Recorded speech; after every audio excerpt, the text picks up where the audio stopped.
আশুলিয়া ও গাজীপুরে গার্মেন্টস শ্রমিকদের মহাসড়কে অবরোধ, বকেয়া বেতন না দিলে মালিকদের ব্যবস্থা নেওয়া হবে, শ্রম উপদেষ্টা। খাগড়াছড়িতে এক শিক্ষককে পিটিয়ে হত্যা, শহরে উত্তেজনা, ১৪৪ ধারা জারি। সুনামগঞ্জের আশ্রয়ণ প্রকল্পের এক ঘরে আগুনে নারী সহ ৬ জনের মৃত্যু। বিএনপি নেতা শাহাদাতকে চট্টগ্রাম সিটি কর্পোরেশনের বৈধ মেয়র ঘোষণা, আদালতের কারচুপির মামলার রায়।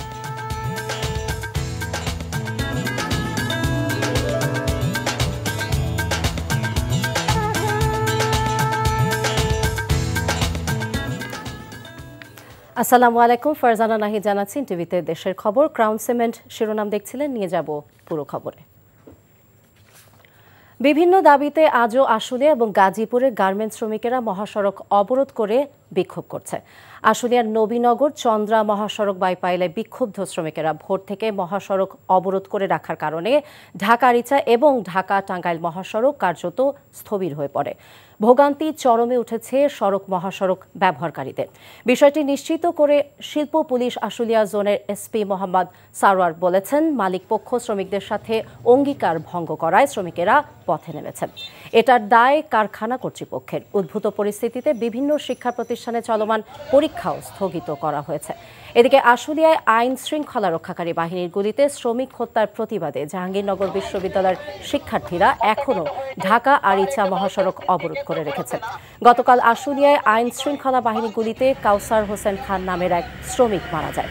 অপরদিকে গাজীপুর মহানগরীর মোগর খান এলাকায় ৩ মাসের বকেয়া বেতনের দাবিতে ঢাকা ময়মনসিংহ মহাসড়ক অবরোধ করে এপিএল অ্যাপারেলস কারখানার শ্রমিকেরা। পরে শিল্প পুলিশ গিয়ে পরিস্থিতি নিয়ন্ত্রণে আনে। সুনামগঞ্জের ধর্মপাশায় আশ্রয়ণ প্রকল্পের এক ঘরে আগুন লেগে নারী সহ ৬ জনের মৃত্যু হয়েছে। পুলিশ জানায়, গতরাতে ধর্মপাশা উপজেলা জয়শ্রী ইউনিয়নের সিমেরখাল গ্রামে এই অগ্নিকাণ্ডের ঘটনাটি ঘটে। যেখানে আগুন লেগেছে এটি হাওরের মধ্যবর্তী দুর্গম অঞ্চল। আগুন লাগার পর আশপাশের মানুষ আগুন নেভানোর চেষ্টা করেছে। অগ্নিকাণ্ডের সময় ঘরের ভেতর থেকে কেউ বের হতে পারেননি। অগ্নিদগ্ধ হয়ে পরিবারের ৬ সদস্যই মারা যান। নিহতরা হলেন আশ্রয়ণ প্রকল্পের বাসিন্দা ইমারুল, তার স্ত্রী পলি আক্তার, ছেলে পলাশ, ফরহাদ, ওমর ফারুক এবং মেয়ে ফাতেমা। তবে কিভাবে অগ্নিকাণ্ডের ঘটনা ঘটল সেটি জানা যায়নি। ঘটনাস্থল পরিদর্শন করছেন উপজেলা প্রশাসন এবং পুলিশ প্রশাসনের সদস্যরা। সে আশ্রয়নের প্রায় ৪০টা পরিবার বসবাস করে। এর মধ্যে একটা পরিবার, ওরা ৬ জন, পরিবারের সকল ৬ জন সদস্য আগুনে পুড়ে মারা গিয়েছে। এক দফা দাবিতে দেশের সব সরকারি হাসপাতালের নার্স এবং ধাত্রীরা ৩ ঘণ্টা কর্মবিরতি পালন করেছে।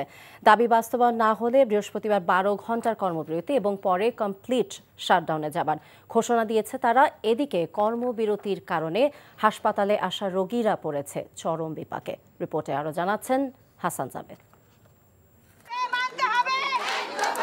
নার্সিং ও মিডওয়াইফারি অধিদপ্তর এবং বাংলাদেশ নার্সিং ও মিডওয়াইফারি কাউন্সিল থেকে সব ক্যাডারকে প্রত্যাহার করে যোগ্য এবং অভিজ্ঞ নার্স পদায়নের এক দফা দাবিতেই কর্মবিরতি পালন করছেন নার্স ও ধাত্রীরা। মঙ্গলবার সারা দেশে তারা সকাল ৯টা থেকে বেলা ১২টা পর্যন্ত কর্মবিরতি পালন করেন। এমনকি হাসপাতালের প্রশাসনিক ভবনের সামনে প্রতিবাদও জানান। আমার শরীফ স্যারের কথা বলি, উনি একজন পিএইচডি করা কোরিয়া থেকে। আমি উনার স্টুডেন্ট, আমি সিনিয়র স্টাফ নার্স, উনিও সিনিয়র স্টাফ নার্স। উনি ১০ম গ্রেড, আমি ১০ম গ্রেড। আপনার শিক্ষক আপনাকে পড়াচ্ছে, আপনিও ১০ম গ্রেড, সেও ১০ম গ্রেড। এটা মানবেন? অসম্ভব, এটা মানা যায় না। নিজেদের বৈষম্যের শিকার দাবি করে আন্দোলনকারীরা বলছেন, নার্সিং ও মিডওয়াইফারি অধিদপ্তরে মহাপরিচালক ও পরিচালক সহ ৯১% জনবল ক্যাডার সার্ভিস সহ অন্য পেশার। বাইরে থেকে কর্মকর্তারা আসায় তারা নানাভাবে বঞ্চিত হচ্ছেন। তাই নিজেদের মধ্য থেকে যোগ্য ব্যক্তিদের নিয়োগ না দিলে কঠোর কর্মসূচি দেওয়ার হুঁশিয়ারিও দেন আন্দোলনকারীরা। মহাপরিচালক এবং 3টি পরিচালক পদে নার্সদের পদায়ন, এই নার্সদের পদায়ন না করে অর্ডার না করা পর্যন্ত আমাদের আন্দোলন এবং কর্মবিরতি অব্যাহত থাকবে। দাবি যদি না মানা হয় তাহলে আমাদের লাগাতার অর্থাৎ কমপ্লিট শাটডাউন হয়ে যাবে। এদিকে কর্মবিরতির কারণে বিপাকে পড়েছেন হাসপাতালে ভর্তি হওয়া রোগী এবং তাদের স্বজনরা। বিশেষ করে দূর দূরান্ত থেকে যারা চিকিৎসা নিতে এসেছিলেন তারাও পড়েন চরম ভোগান্তিতে। সিস্টাররা আর কাজ করে না, কোনো সমস্যা পড়লে ওই রুমে যাইতেছে, ওই রুমে যাইতেছে, সিস্টার নাই। এখন স্যালাইন চলছে, সকালবেলা স্যালাইন দিচ্ছে, আর তারপর আর দেয়নি, আমরাই দেখতেছি। আমি বি নেগেটিভ রক্ত দিতে আসছি চট্টগ্রাম থেকে, কিন্তু আমি এখন রক্ত দিতে পারি না। এখানে রক্ত নেওয়ার মতো, স্যাম্পল নেওয়ার মতো কোনো লোকে নেই এখানে। আমরা যে টেস্টটা করাবো সেই টেস্টটার সময় হচ্ছে, টাইম ডিউরেশন হচ্ছে 10:30 থেকে 12টার মধ্যে এটা করতে হবে। ওরা যদি 12টা পর্যন্ত কর্মবিরতিতে থাকে, এরপর আমি সেই টেস্টটা আর করাতে পারবো না। মানে আমি অনেক দূর থেকে বোর সকালে আইছি মায়ের নিয়ে, মায়ের বয়ে থুইয়া এই দৌড়াদৌড়ি করি, বুঝছেন? এই জিনিসটা যেমন না হয়, কোনো ভুক্তভোগী এরকম যেমন কষ্ট না পায়, কোনো দিন যেমন এটা না হয়। তবে কর্মবিরতির সময় হাসপাতালের জরুরি বিভাগ, জরুরি অস্ত্রোপচার, dialysis, ICU, CCU, PICU, HDU unit কর্মবিরতির আওতামুক্ত ছিল বলে জানান আন্দোলনকারীরা। Hasan Jabed, NTV news, Dhaka. এদিকে ঢাকার বাইরে সারা দেশেও 3 ঘণ্টা কর্মবিরতি পালন করেছে নার্স এবং ধাত্রীরা। রাজশাহী মেডিকেল কলেজ হাসপাতাল সহ জেলার সকল স্বাস্থ্যসেবা প্রতিষ্ঠানে নার্সরা 3 ঘণ্টা কর্মবিরতি পালন করেছে। এ সময় সাধারণ রোগীদের যেন ভোগান্তি না হয় সেজন্য পালাক্রমে রোগীদের চিকিৎসা সেবা দিয়েছেন কর্মবিরতিতে থাকা নার্সরা। সিলেটে 3 ঘণ্টার কর্মবিরতি চলাকালে সব সরকারি মেডিকেল কলেজ হাসপাতাল, স্বাস্থ্যসেবা প্রতিষ্ঠান এবং নার্সিং শিক্ষা প্রতিষ্ঠানের নার্সরা মিছিল এবং অবস্থান কর্মসূচিতে অংশ নেন। বরিশাল জেনারেল হাসপাতাল সহ বেসরকারি হাসপাতালের নার্সরা কর্মবিরতি পালন করে। একই দাবিতে খুলনা এবং রংপুরেও নার্সরা কর্মবিরতি পালন করেছে। এছাড়াও ময়মনসিংহ, বগুড়া, নাটোর সহ দেশের বিভিন্ন জেলায় কর্মবিরতি পালন করেছে নার্স এবং ধাত্রীরা। নির্বাচনে কারচুপি এবং ভোটের ফলাফল পাল্টে দেওয়ার ঘটনা প্রমাণ হওয়ায় বিএনপি নেতা ডাক্তার শাহাদাত হোসেনকে চট্টগ্রাম সিটি কর্পোরেশনের মেয়র ঘোষণা করেছে আদালত। একই সাথে সাবেক মেয়র রেজাউল করিমকে অবৈধ বলে রায় দিয়েছে আদালত। আগামী 10 দিনের মধ্যে ডাক্তার শাহাদাত হোসেনকে মেয়র হিসেবে গেজেট প্রকাশ করার জন্য নির্দেশ দেওয়া হয়েছে। দুপুরে নির্বাচনী ট্রাইব্যুনাল এবং যুগ্ম জেলা এবং দায়রা জজ মোহাম্মদ খায়রুল আমিনের আদালত এই আদেশ দেন। 2021 সালের 24 ফেব্রুয়ারি অনুষ্ঠিত চট্টগ্রাম সিটি কর্পোরেশনের নির্বাচনে কারচুপি এবং ফল বাতিল চেয়ে মামলা করেন বিএনপি নেতা মেয়র প্রার্থী ডাক্তার শাহাদাত হোসেন।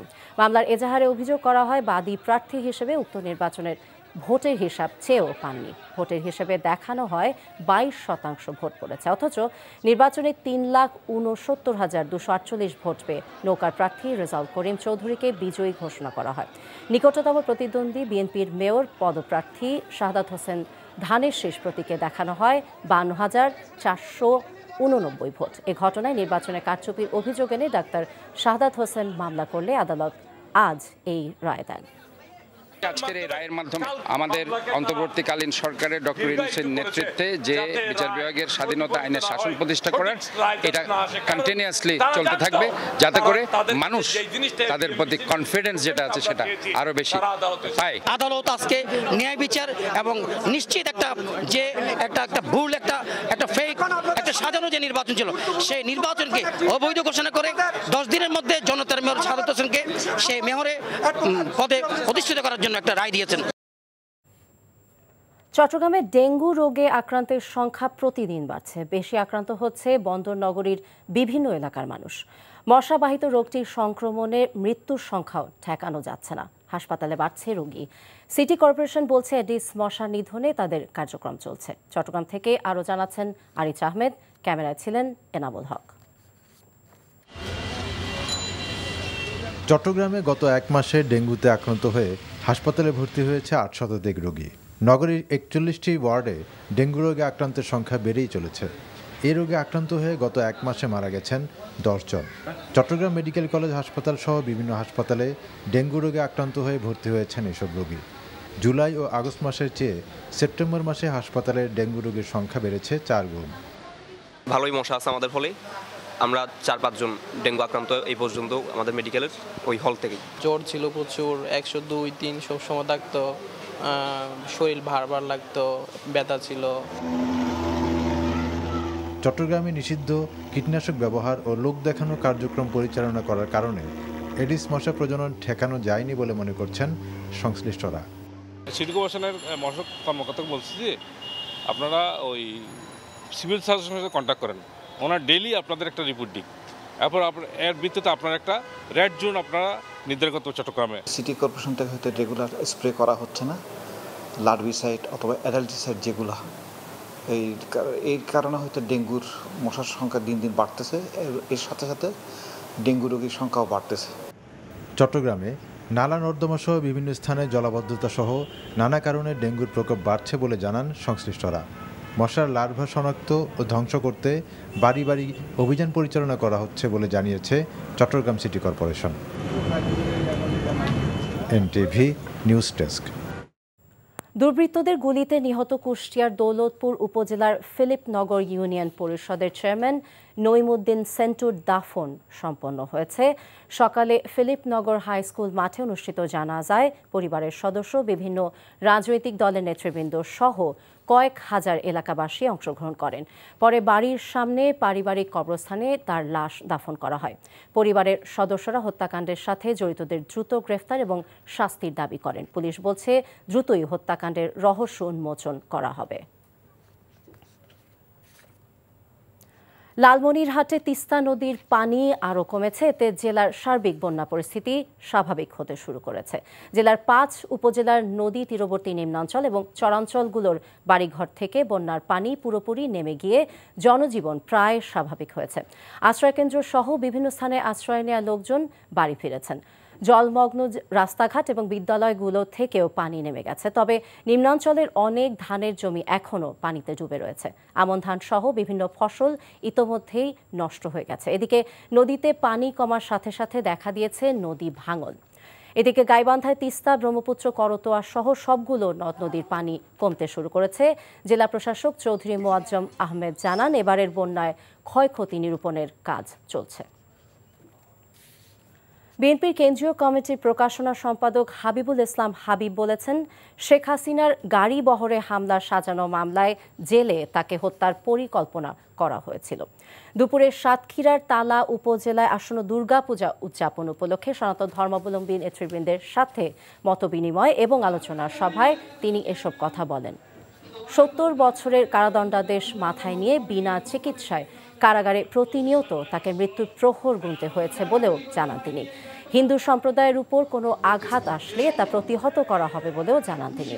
উপজেলা পূজা উদযাপন পরিষদের সভাপতি মৃণাল কান্তি রায়ের সভাপতিত্বে আলোচনা সভায় সনাতন ধর্মাবলম্বী নেতা এবং বিএনপির স্থানীয় নেতারা উপস্থিত ছিলেন। কৈলাস থেকে মর্তে আসবেন দেবী দুর্গা। মণ্ডপে মণ্ডপে উৎসবের আমেজ। বুধবার মহালয়ার মধ্য দিয়ে শুরু হচ্ছে শারদ উৎসবের আনুষ্ঠানিকতা। দেবী বন্দনার প্রস্তুতির পাশাপাশি প্রতিমা সাজাতে ব্যস্ত শিল্পীরা। সনাতন ধর্মাবলম্বীদের সবচেয়ে বড় উৎসব শারদীয় দুর্গোৎসবের প্রস্তুতির কথা জানাচ্ছেন জাহিদুর রহমান। পিতৃপক্ষের অবসান ও দেবীপক্ষের শুরুর তিথি মহালয়া।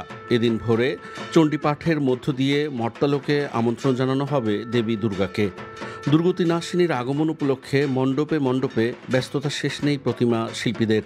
শাস্ত্রমতে দুর্গতি নাশিনী দশভুজা দেবী দুর্গা এবার আসছেন দোলায় চড়ে আর ফিরে যাবেন ঘোড়ায় চেপে। যারা আসরিক প্রবৃত্তি সম্পন্ন এদের জন্য মায়ের আগমন মোটেই শুভ নয়, কিন্তু ভক্তদের জন্য এটা অনেক আশীর্বাদের, অনেক করুণার। সাভারে এবার 191টি মণ্ডপে উদযাপিত হবে শারদীয় দুর্গোৎসব। প্রতিমা সাজাতে ব্যস্ততা শেষ নেই শিল্পীদের। চলছে মণ্ডপে মণ্ডপে শেষ মুহূর্তের প্রস্তুতি। একটু দেরি হয়ে গেছে কাজ ধরতে, এই কারণে প্রচুর চাপে রাত জায়গায় কাজ করতে হইতেছে। 191টি মন্দিরে দুর্গাপূজা সম্পন্ন হচ্ছে এবং ইতিমধ্যেই মাটির কাজ শেষ হয়ে গেছে এবং রঙের কাজ চলছে। পরিবর্তিত রাজনৈতিক পরিস্থিতিতে উৎসবমুখর পরিবেশে দুর্গাপূজা নির্বিঘ্ন করতে নেওয়া হয়েছে অভূতপূর্ব নিরাপত্তা ব্যবস্থা। এই পূজা মণ্ডপগুলোতে যাতে সুচারুভাবে সুন্দরভাবে নিরাপত্তার সহিত পূজা উদযাপন করতে পারে সেভাবে আমরা সদা প্রস্তুত রয়েছি। আগামী 13 অক্টোবর দেবীকে বিসর্জনের মধ্য দিয়ে শেষ হবে হিন্দু সম্প্রদায়ের সবচেয়ে বড় এই ধর্মীয় উৎসব। Zahidur Rahman, NTV news, Savar, Dhaka. বেনাপোল বন্দরে কাগজপত্রবিহীন 3 কোটি টাকা মূল্যের শাড়ি 3 পিসের একটি চালান আটক করেছে কাস্টমস কমিশনার। সকালে বন্দরের 17 নং শেড থেকে ট্রাকে লোড করার সময় এই পণ্য চালানটি জব্দ করা হয়। আটক পণ্য চালানের কোনো রাজস্ব জমা দেওয়া হয়নি। চালানটিতে সরকারের প্রায় কোটি টাকার রাজস্ব ফাঁকি দেওয়া হয়েছিল বলে কাস্টমস সূত্রে জানা যায়। ভারত থেকে আসা পণ্য চালানটি বন্দরের 17 নম্বর শেড ইনচার্জ আব্দুল মতিনের সহযোগিতায় ভারতীয় ট্রাক থেকে আনলোড করা হয়। ঝিনাইদহে ভারত থেকে অবৈধ পথে আসা বিপুল পরিমাণে প্রসাধনী, শিশু খাদ্য, শাড়ি, কম্বল আটক করেছে সেনাবাহিনী। এদিকে সিলেটে ভারত থেকে চোরাই পথে অবৈধভাবে নিয়ে আসা প্রায় 2.25 কোটি টাকা শাড়ি এবং লেহেঙ্গা জব্দ করেছে পুলিশ। খবর শেষ করছি, যাবার আগে তাই ক্রাউন সিমেন্ট শিরোনামগুলো আরও একবার। আশুলিয়া ও গাজীপুরে গার্মেন্টস শ্রমিকদের মহাসড়কে অবরোধ, বকেয়া বেতন না দিলে মালিকদের ব্যবস্থা নেওয়া হবে, শ্রম উপদেষ্টা। খাগড়াছড়িতে এক শিক্ষককে পিটিয়ে হত্যা, শহরে উত্তেজনা, 144 ধারা জারি।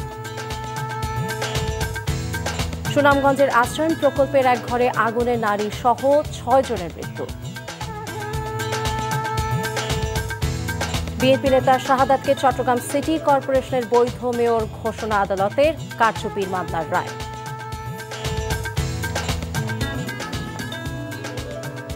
এই ছিল দেশের খবরে। এই খবরের ভিডিও সবরিট জানতে ভিজিট করুন এনটিভি অনলাইন www.ntvdd.com। এছাড়া এনটিভি জনপ্রিয় সব অনুষ্ঠান এবং খবরের আপডেট জানতে ভিজিট করুন আমাদের ইউটিউব এবং ভেরিফাইড ফেসবুক পেজ। 6টায় ইভিনিং নিউজ দেখার আমন্ত্রণ রইল। সবাইকে ধন্যবাদ।